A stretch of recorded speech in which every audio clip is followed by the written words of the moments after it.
كي ندعو إلى الله لننشر الخير في الكون الذي حار ونرسل العطر من روض الهدى السامي. خوش آمدید.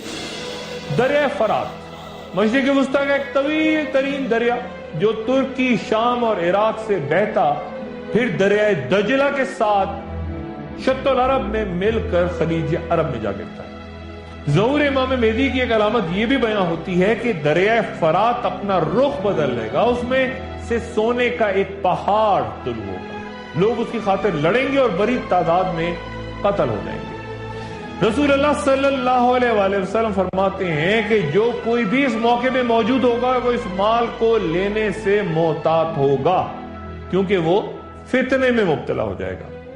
حضرت ابو ہریرہ رضی اللہ تعالیٰ عنہ سے روایت ہے کہ قیامت اس وقت تک قائم نہیں ہوگی جب تک فرات سے سونے کا پہاڑ ظاہر نہ ہو جائے. لوگ اس سونے کے پہاڑ کے لیے جنگ کریں گے اور نتیجتاً 99% لوگ قتل ہو جائیں گے اور ہر شخص کو توقع ہوگی کہ شاید وہی زندہ بچ جائے.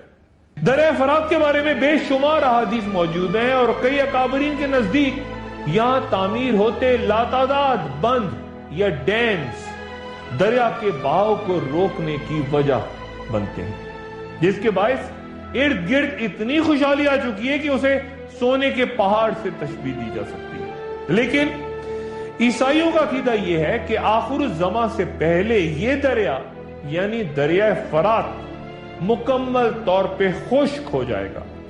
اور انتہائی موقر امریکی اخبار نیو یارک ٹائمز اپنی جولائی 2009 کی اشاعت میں اس دریا کے خشک ہونے کو انتہائی اہمیت دیتا اسے وقت کے خاتمے کی علامتوں میں سے ایک ظاہر کرتا ہے. امام مہدی کا ظہور ایک بڑی جنگ کے بعد ہوگا جسے عیسائی اور یہودی مبلغین تو بار بار اپنی تقاریر، کتابوں اور صحیفوں میں بیان کرتے ہیں کیونکہ بائبل میں آرمگیڈن یا حق و باطل کے درمیان ایک واضح بڑی لڑائی کا ذکر ہے. لیکن بیشتر مسلمان مفکرین اور محدثین مستند احادیث کی کتابوں کے ابتدائی ابواب پر تو تحقیق کرتے ہیں جہاں فقہی مسائل کا ذکر ہے، لیکن آخری ابواب جہاں خوریز مارکوں اور فتنوں کا تذکرہ ہے انہیں اکثر نظر انداز کر جاتے ہیں، جیسے کہ امام مہدی کے ظہور سے پہلے ہرمجدون یا ارمگیڈن کا ذکر مختلف ناموں مثلاً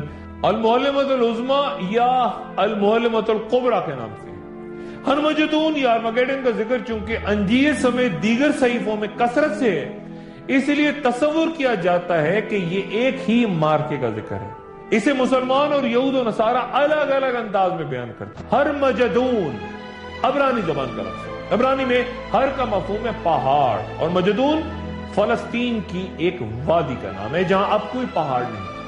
مستقبل کی بڑی جنگ کا میدان یہی بیان ہوتا ہے جو کہ شمال میں مجیدوں سے لے کر جنوب میں ایدون تک 200 میل تک پھیلا ہوا ہے، جبکہ مغرب میں یہ میدان بحر ابیض متوسط سے لے کر مغرب میں وہاں کے ٹھیلوں تک 100 میل تک چلا گیا ہے. دنیا بھر کے عسکری ماہرین اس تمام علاقے کو بھرپور اسٹریٹجک اہمیت کا حامل تصور کرتے ہیں. یہ علاقہ یروشلم شہر سے بھی زیادہ یعنی تاریخ میں 20 بار سے زیادہ اجڑا. مجیدوں کا ذکر عہد نامہ قدیم میں کم سے کم 12 بار آیا ہے اور ایک جگہ تو اس طرح بیان کہ تمام شیطانی روحیں اور دنیا کی تمام فوجیں ہرمجدون نامی جگہ پہ جمع ہوں گی. متعدد عیسائی مذہبی پیشوا اس مقام پر حضرت عیسیٰ علیہ السلام کی واپسی اور پھر شیطانی قوتوں سے ان کی جنگ بیان کرتے ہیں جو یروشلم پر قبضے کے لیے ان کے مقابلے پہ اتریں گی. کئی امریکی صدور ہرمجدون یا آرمگیڈن پر مکمل یقین کے ساتھ اپنی پالیسیاں تشکیل دیتے رہے اور سابق امریکن صدر ریگن نے اپنی صدارتی مہم کے دوران کہا تھا کہ موجودہ نسل ہرمجدون کا مارکا ضرور دیکھے گی اور یہ کل بھی رونما ہو سکتا ہے. اپنی تقریر کا خاتمہ صدر ریگن نے مغربی دنیا کے عوام کے خدا پر مکمل اعتقاد اور سوویت یونین کی شیطانی سلطنت پر ان کی یقینی فتح کے ساتھ پھر انجیل کے یہ جملے بھی دہرائے تھے کہ خدا نے ان کو طاقت دی ہے کہ وہ جو کمزور تھے وہ اپنے پر پھیلا کر آگے بڑھیں اور خوف زدہ نہ ہوں.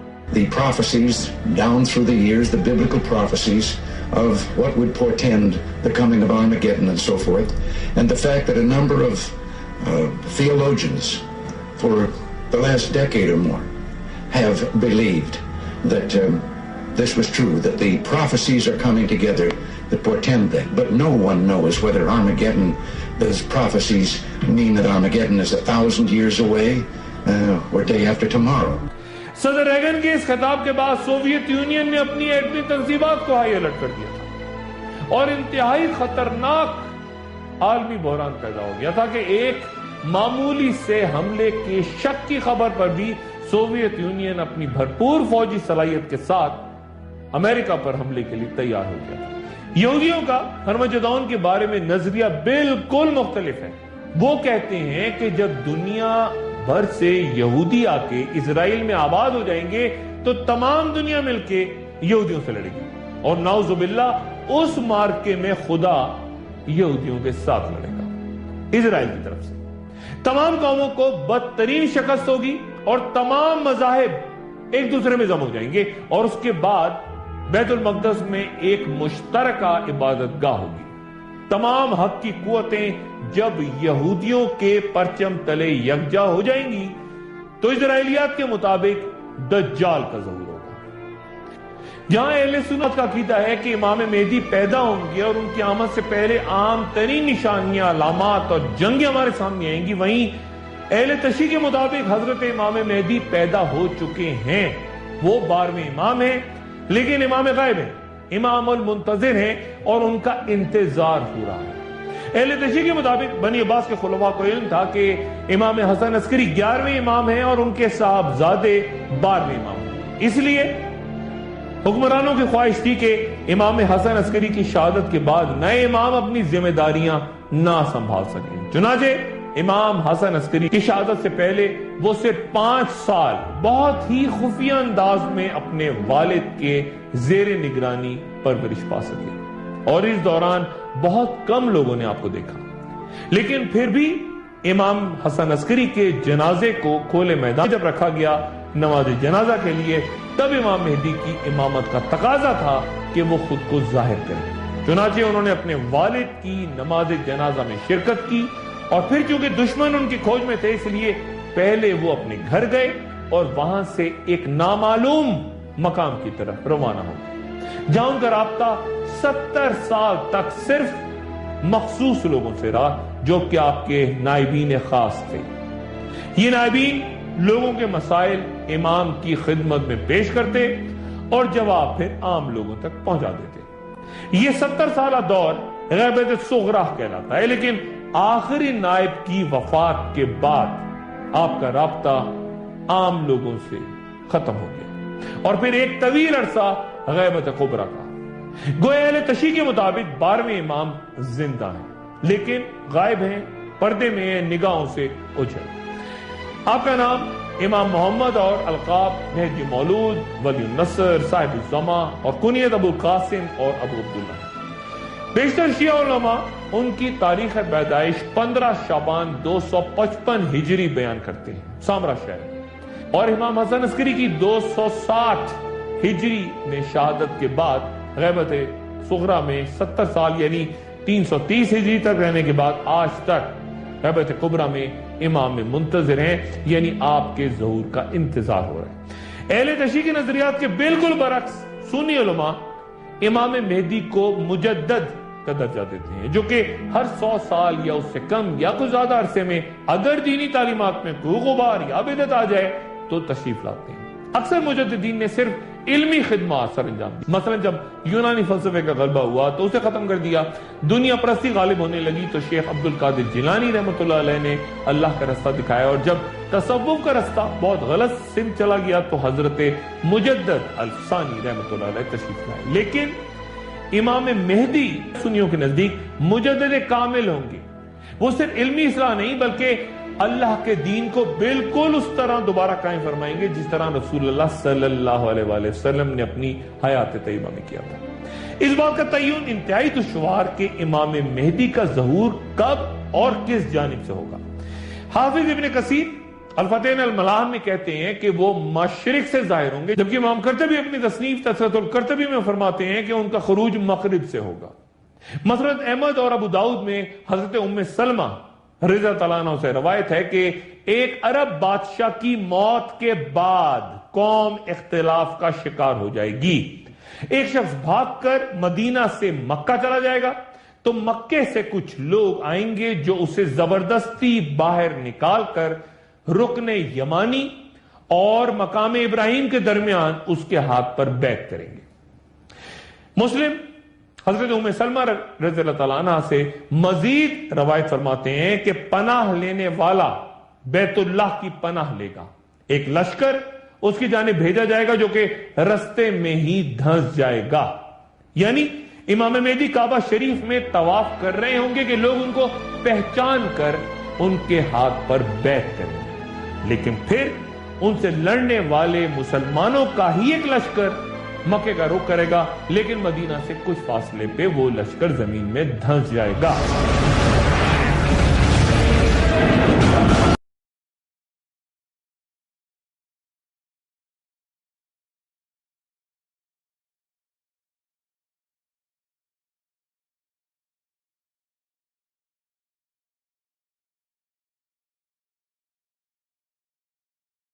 ایک دو لوگ باقی بچیں گے، وہ جا کر اپنے ساتھیوں کو اس واقعے کی خبر دیں گے، یعنی ظہور امام مہدی کی۔ پھر ہر طرف سے لوگ آئیں گے، شام سے ابدال اور عراق کے اولیاء، سب جماعتیں گروہ کی شکل میں آ کے حضرت امام مہدی کے ہاتھ پہ بیعت کریں گے، اور ہر شخص کے لیے یہ بیعت لازم ہوگی۔ لیکن ایک عام سوال یہاں یہ جنم لیتا ہے کہ جب امام مہدی سے لڑنے والا لشکر جو کہ مدینے سے آ رہا تھا وہی دھنس گیا، تو پھر وہ جنگ جو ظہور مہدی سے پہلے کی نشانی ہے، یعنی کہ ہرمجدون یا آرمگیڈن، یہ مارکا کن قوتوں کے درمیان ہوگا؟ ایک وقفہ، اور وقفے کے بعد دوبارہ حاضر ہوگا۔ خوش آمدید۔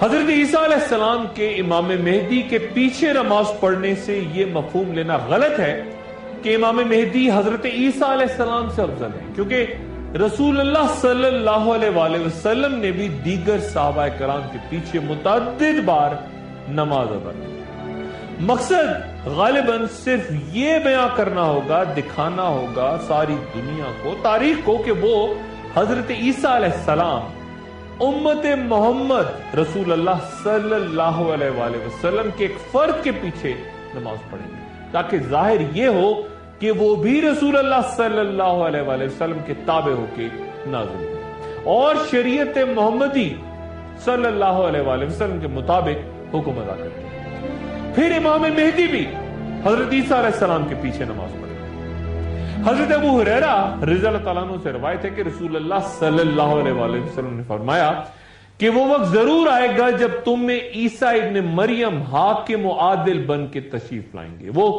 صلیب کو توڑ دیں گے اور خنزیر کو قتل کریں گے، یعنی عیسائیت کی نفی کریں گے، اور جزیہ اٹھا دیں گے، یعنی ہر طرف اسلام نافذ ہوگا، اور اسلامی احکام میں جزیے کا حکم اس وقت تک کے لیے ہے، اور مال کی کثرت اس قدر ہوگی کہ کوئی اسے قبول کرنے والا نہیں رہے گا، اور اللہ کے سامنے ایک سجدہ دنیا سے زیادہ اہمیت رکھے گا، یعنی مال و دولت کی کثرت سے خیرات و صدقات کے مقابلے میں عبادت کی اہمیت بڑھ جائے گی۔ مختلف روایتوں کے مطابق حضرت عیسیٰ علیہ السلام کا 40 سالہ دور پھر ختم ہوگا تو آپ وفات پا جائیں گے اور مدینہ منورہ میں آپ کی تدفین ہوگی۔ لیکن یہ 40 سالہ دور کئی خونریز جنگوں کا وقت ہوگا، بربادیاں، ہلاکتیں اور انتہائی غیر معمولی بڑی علامات آخر الزمان میں اسی دور میں ظاہر ہوگی، اور ظہور دجال بھی اسی دور میں ہوگا۔ لیکن ایک بات جو میں پہلے بھی کہہ چکا، پھر دہراتا ہوں کہ آخری دور میں جنگیں ایک بار پھر بنیادی ہتھیاروں سے لڑی جائیں گی۔ کیا وجہ ہو سکتی ہے؟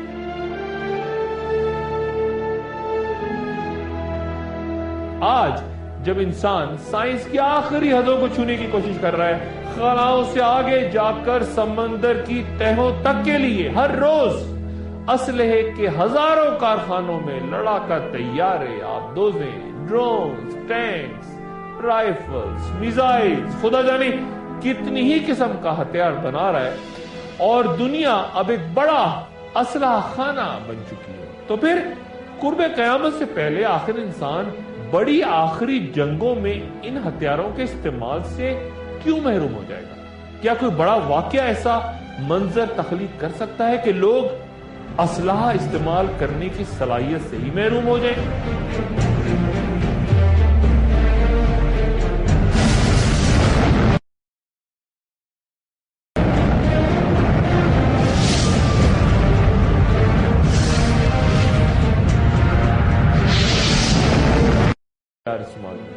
دوسری جنگ عظیم کے آخری دنوں میں امریکہ نے پہلے 6 اگست 1946 کو جاپان کے شہر ہیروشیما اور پھر 3 روز بعد ہی جاپانی کے شہر ناگاساکی پر دوسرا بم گرا دیا۔ 2 لاکھ افراد ہلاک ہو گئے اور جاپان نے ہتھیار ڈال دیے۔ یہ ایٹمی ہتھیاروں کا ابتدائی دور تھا، بہت کم صلاحیت اور طاقت کے بم استعمال ہوئے تھے، 2 بم۔ اس وقت سے زیادہ نیوکلیئر وار ہیڈز ہیں اور جدید اندازوں کے مطابق صرف ایک 9 میگا ٹن قوت کا ایٹمی ہتھیار ایک گنجان آباد شہر پہ گرا دیا جائے تو 2.5 سے 4 لاکھ افراد کی فوری موت اور کم سے کم 5 لاکھ افراد شدید زخمی ہوں گے۔ باقی تابکاری یا ریڈیشن کے اثرات کئی سال تک اس علاقے کو زندگی سے محروم رکھیں گے اور ان کی تباہ کاریاں الگ ہیں، یعنی ایک ہتھیار کی بات کر رہا ہوں، 11,000 ہتھیار ہیں کم سے کم۔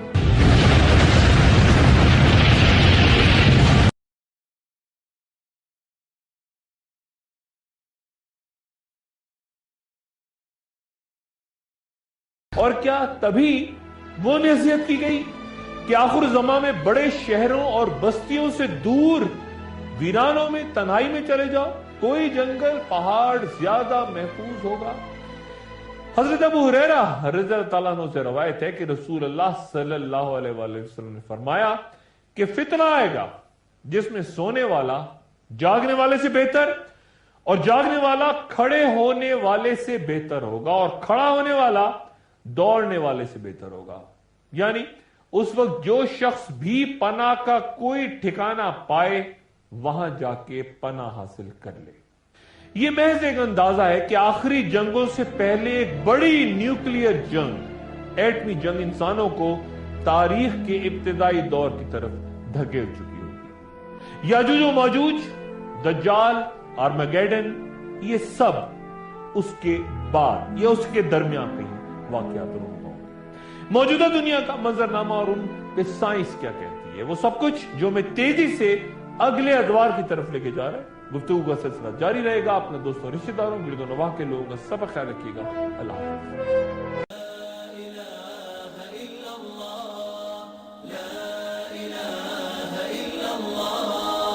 أوصانا النبي وخير الصحاب أن نرقى جميعا أعالي السحاب. أوصانا النبي وخير الصحاب